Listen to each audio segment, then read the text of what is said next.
Polici Mirsad Kryeziu, i cili ishte plagosur gjatë sulmit terrorist më 24 shtator në Bajnsk.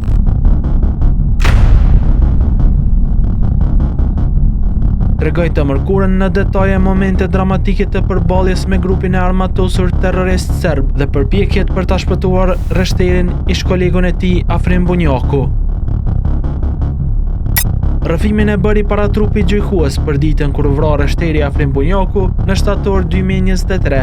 Ai tha se në momentin kur ndodhi shpërthimi, kishte parë Bunjakun të shtrirë në tokë të mbuluar me gjak, me plagën më të rëndë në fyt.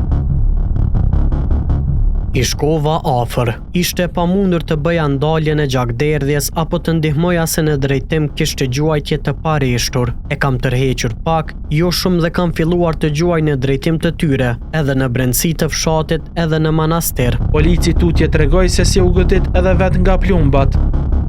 E vërejta që është një tjetër i plagosur. Kam tentuar të futem në atë veturë gjatë qëndrimit, jam goditur me shumë plumba. Kam dal nga vetura, kam shkuar te Afrimi që po luftonte për jetën. E kam larguar edhe pak. Fillova t'i jap ndihmë. Sa herë që afrohesha tek ai, breshëria e plumbave nuk ndalej.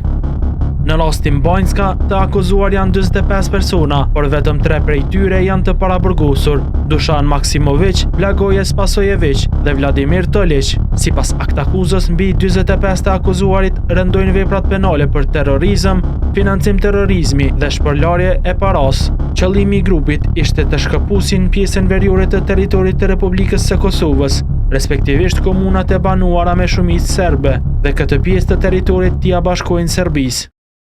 Shënjestër.net